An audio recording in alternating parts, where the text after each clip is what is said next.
Running, running, running. That was 3 times. That stands for R3, which also stands for relative run readiness. Does it? Yeah, I think it does. We have a special request today from all of you listening. Did you like the last podcast? Say If no, yes. then forget this request. You better say yes. Yes, but I bet you liked it, right? And if you liked it, did you actually like it? Did you share it? Isn't there like a like button?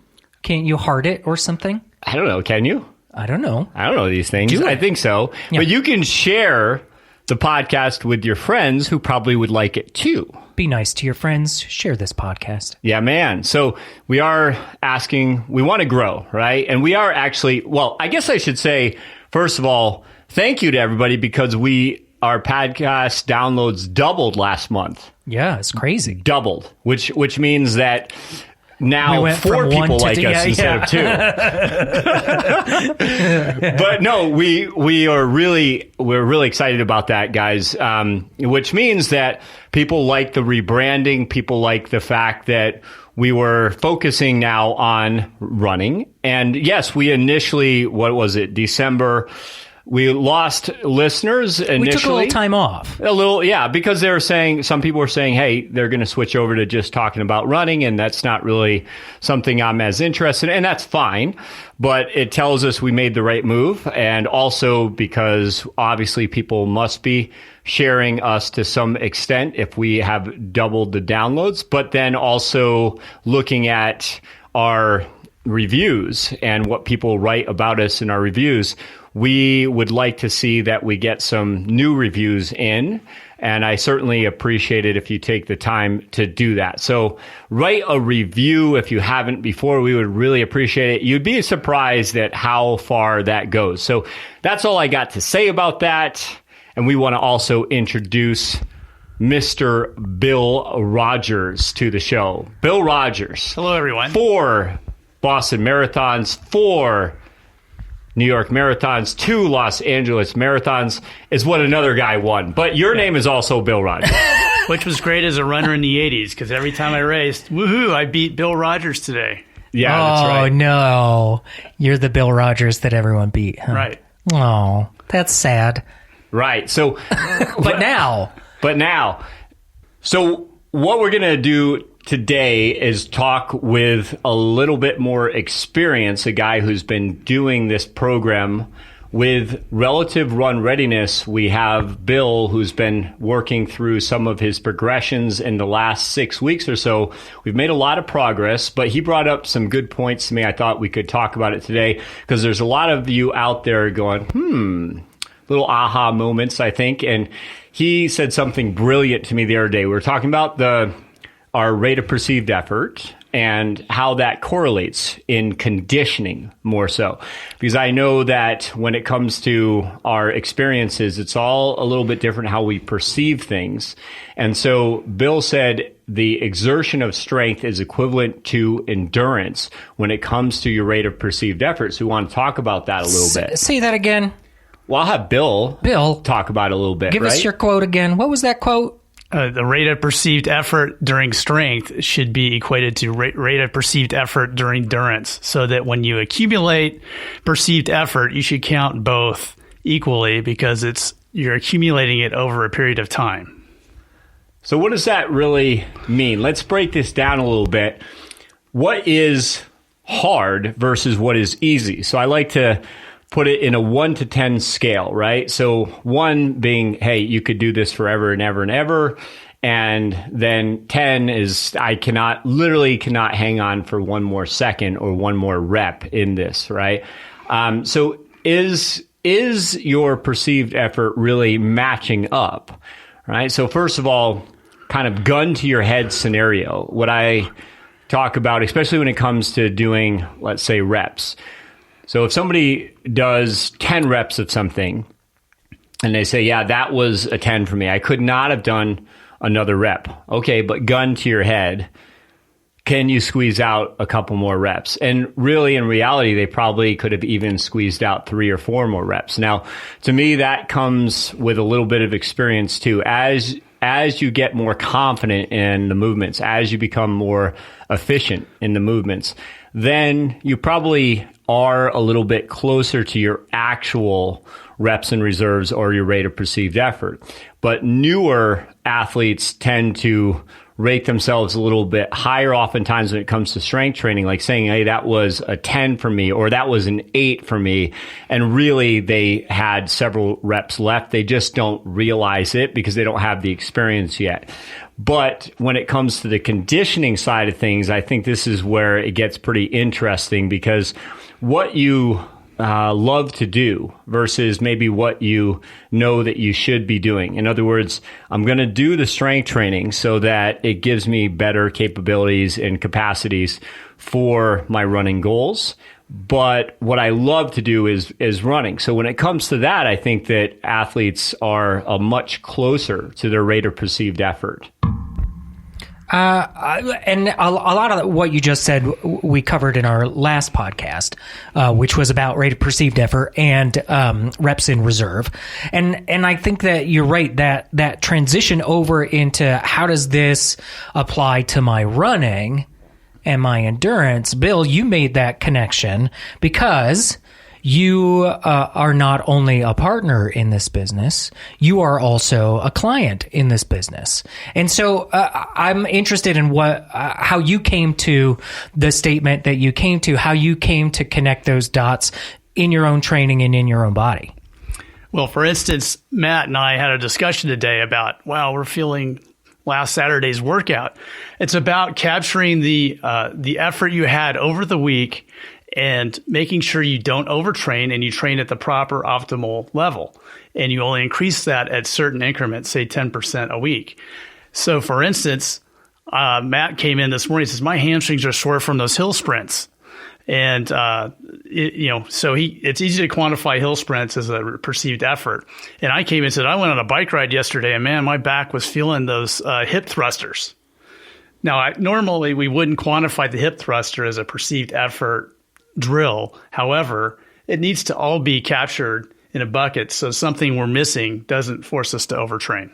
Yeah, I like that. And if you guys listen back to the interview with Brody Sharp, he talks about how to quantify that a little bit more with a sort of a system he has with the rate of perceived effort. So I think that's useful. And in other words, if you do something that you rate as a 5, and you did that for 10 minutes, you might rate that as 50 in your overall rate of perceived effort log. Now, let's just compile everything throughout the week and say that your total number got to, let's just call it 500, right? So your total rate of perceived effort number was 500. Now that's everything all in throughout the week. Then taking 10% of that, you would go to maybe 550 of your RPE at most that following week, right? Isn't that what we're talking about here, Bill? Yes, correct. And so when you do that, I think it gives you a little bit, I think, more of a useful number than if you're just going off of, let's say, miles, right? Or even minutes, right? But let's talk about miles for a second. The flaw in that, I think, is I call this the Kenyan Shuffle. I think I got that from the book More Fire, but they talk about how when you're running easy and when the Kenyans are going out and doing their easy runs, or they're starting off for the first, let's say, 5 miles, and they're just kind of shuffling along, even on a longer 20-mile run, then they might be finishing with a sub 5-minute mile. But how many miles did they do in just a shuffle, right? And it got me to thinking about that a little bit more, because when people are quantifying just miles, it doesn't really tell you how many of those miles were done truly easy, how many of them were done at a harder pace, right? And we know that probably a good 80% of our running should be done easy.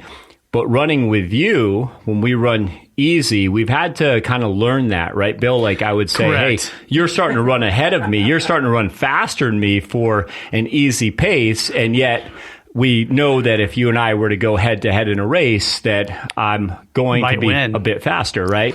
So does it make sense that you're running ahead of me on an easy day, right? So I know you can talk about that a little bit more, Bill, your experience on that, but I'm very proud of how you've taken really ownership of just monitoring these things. And you're a little bit more of a numbers geek, which I love because you're looking at these numbers and being able to relate them to your overall energy system development plan. So things like your heart rate have improved quite a bit by really truly going easy on your easy days. And then your harder days have gotten much more productive. Am I right? Absolutely. What you've showed me is I need to take it easier on my easy days, and I need to really put it out on the quality days. And it makes a huge difference. And I'm seeing that taking it easy in as I call the Mr. Miyagi method, wax on, wax off, even though you're training in what, quote, zone 1, it's really valuable, and you stick to those zones. We tend to drift to zone 2, zone 3 because it feels like we're not getting the benefit, but it's really hard to track. And I've become a fan of training with power. I've seen it in cycling, how it really helps, specificity and training in specific zones. And I've got a power meter on my shoe now, and I'm comparing it. And I'm learning the differences of perceived exertion of power through cycling and running.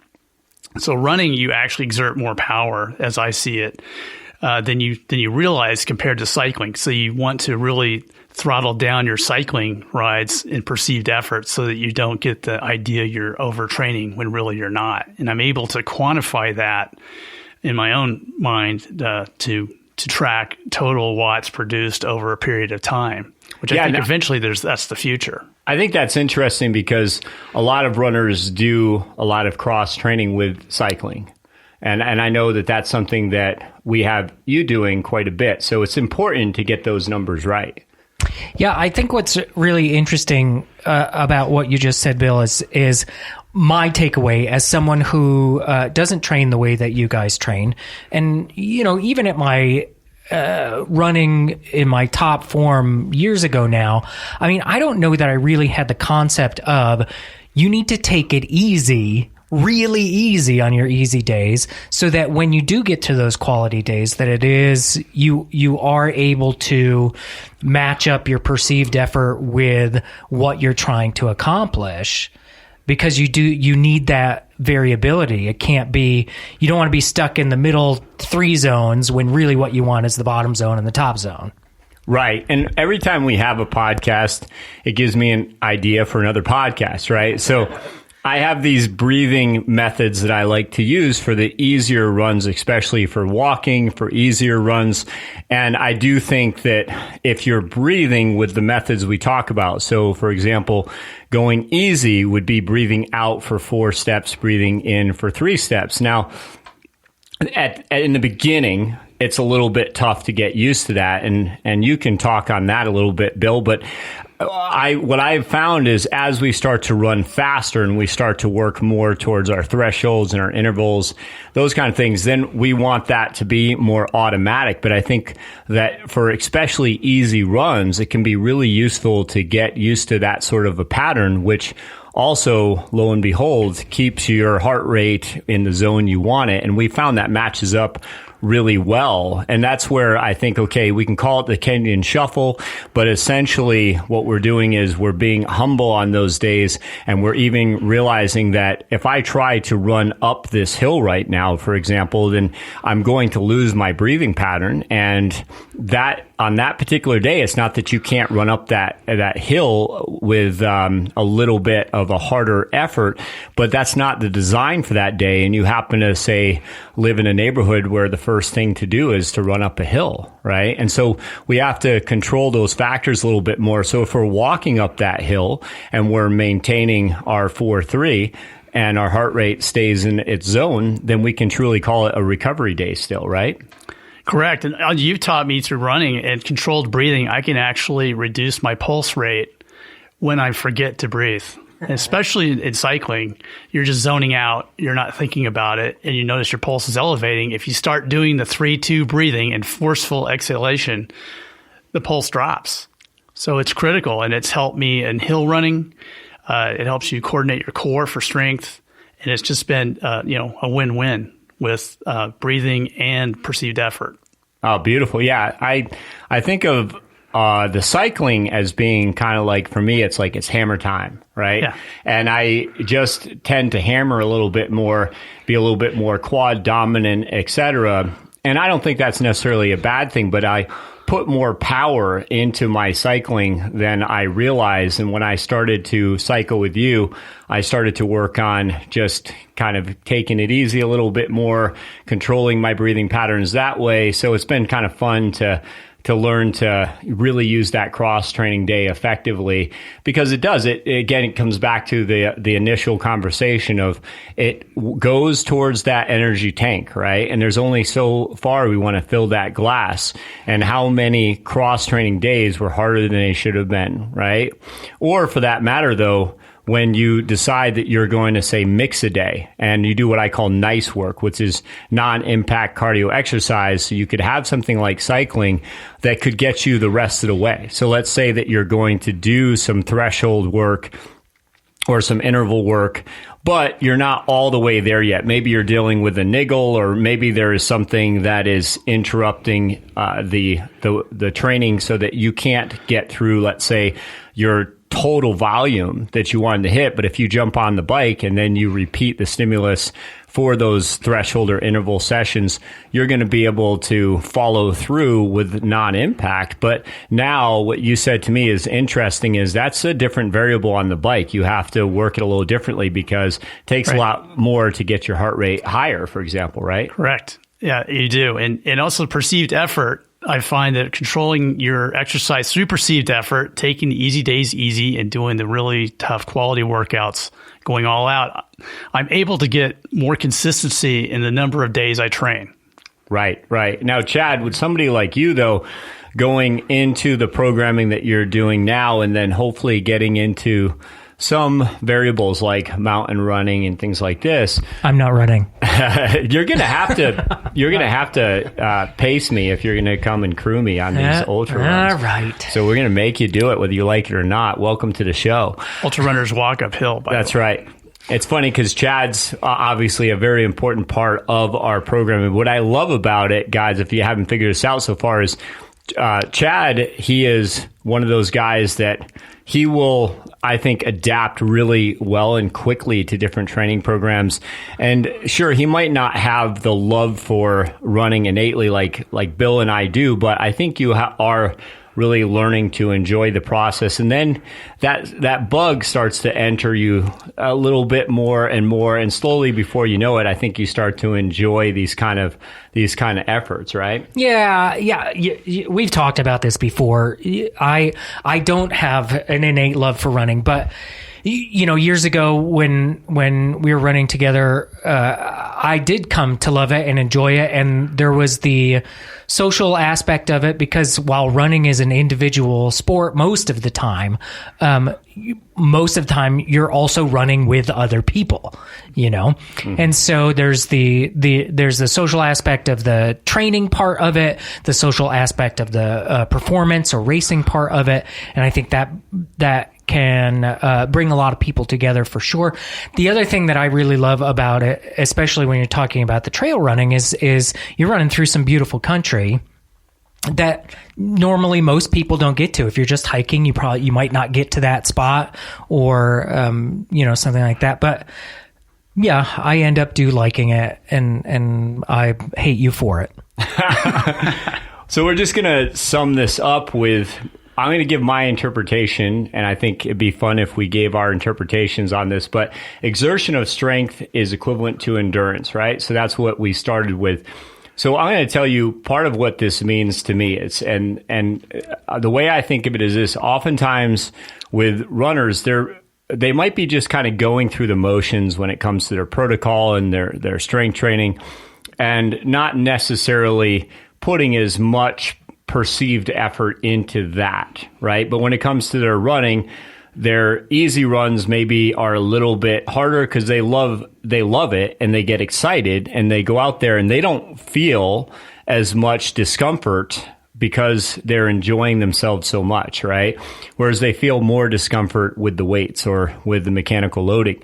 But we know that cyclic action like running needs mechanical loading so that we can optimize our cyclic action, and we can try to also reduce the influence of injury and things like that, right? So to me, it's about knowing the animal. And so paying attention to the protocol that I have for my hamstring allows me to really get so much more out of the running. What I can testify to is that I don't have hamstring pain because I'm really diligent about the protocol, but I had to train myself to enjoy and respect that process and give it a little bit more of the perceived effort it needed, so that I could get more out of the extra benefits for my running. And then I also started to realize that when I'm doing an easy run, it's about discipline. It's about respecting the process and saying, yeah, today it's all about maturity and thinking that I'm going to get more out of my running by actually going easier that day and improving the recovery. So then on Thursday, when I'm doing my intervals, I'm going to smash it, right? So that's kind of what I've matured to. The younger version of me would have been like, this is not going to get me better. This is just for wimps, running these easy paces. I used to do all of my easy runs would have been probably at least at a 6:30 pace or even faster back in the day, because, I probably read that Prefontaine ran everything in 6 minutes or faster, even on an easy day, right? So I think it's about respecting that process and knowing where you're at and knowing what's really working for you, right? What's your version of it, Bill? Yeah, I agree. I think a lot of us got addicted to the Strava KOMs and course records and had to beat the last time we ran the same course. And I think that's counterproductive. You said it beautifully. I think one more thing I would add is, as long as you're consistent in the way you record your perceived effort over time, that's the most important thing. You don't change it up in the middle, because you're always comparing to what you had done previously and accumulating. As long as you record it. My rule is, if I can record it on my watch, I include it in my perceived effort time.